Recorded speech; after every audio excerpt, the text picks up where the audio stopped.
I'm Alessandra Barrett, Special Projects Editor for JOC. I'm at our 15th annual TPM conference, and I'm joined by Jon Slangerup, CEO of the Port of Long Beach. Thanks for joining me today. Good to be with you. You've only been at the port since July, but everyone says you've been quite a quick study. Can you tell me about some of the innovations that you're going to bring to the port based on your experience with FedEx and in the energy industry? Yeah, we've been focusing really on rethinking the entire supply chain. The thing about the port is really it's in an ideal position to kind of climb up above the fray and look at the entire system as a whole, as opposed to just myopically looking at the industry from a port perspective.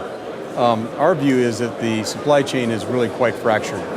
It's in my view, highly fragmented, very silo-driven. It does not share information, and it's been that way apparently for decades. So in my view, there's a great opportunity to completely redesign the end-to-end supply chain from origin in Asia all the way to the distribution centers and really start to apply information technology to that mix. And at the same time, from an energy perspective, as we develop all of our ports to be more electrical, more green, we're becoming increasingly dependent on electricity.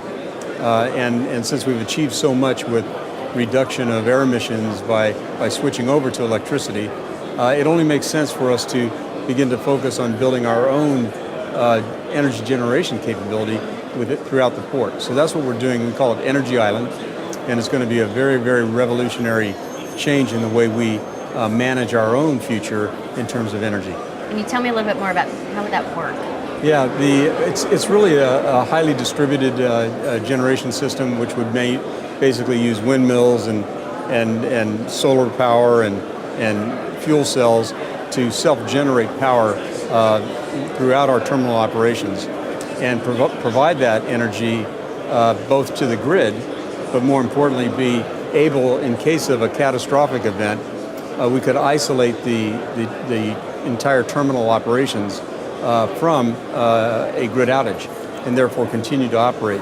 And from a homeland security perspective, from a business continuity perspective, having the ability to self-generate power and do it in a very, very clean manner completely changes the game for our tenants. What about congestion? It's obviously another hot topic. Any innovations that's coming up there? Yes.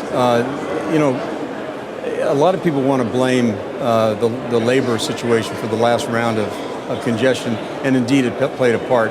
But we would have had congestion anyway, and it's largely due to the transformation that's occurring in the industry from the smaller ships to the large ships, and the impact that has on the operation on the front end.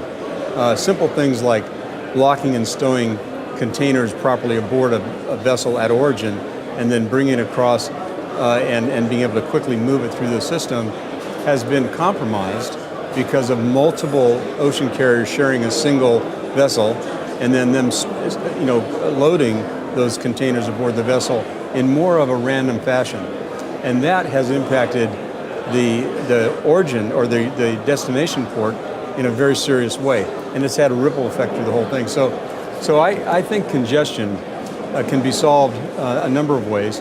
One, basically bringing everybody together in that entire chain and getting them to understand all the implications step by step through the supply chain, because they don't really look at it that way.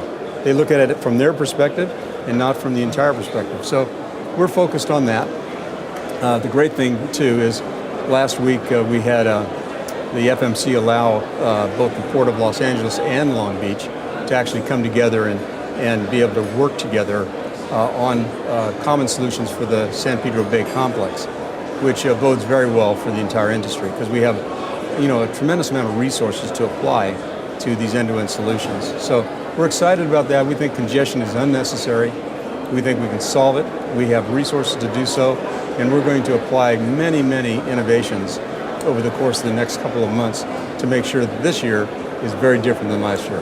Well, thanks for taking time from the conference to sit down with me for a few minutes. Oh, my pleasure. Thanks. I enjoyed it. I've been speaking with Jon Slangerup, CEO of the Port of Long Beach.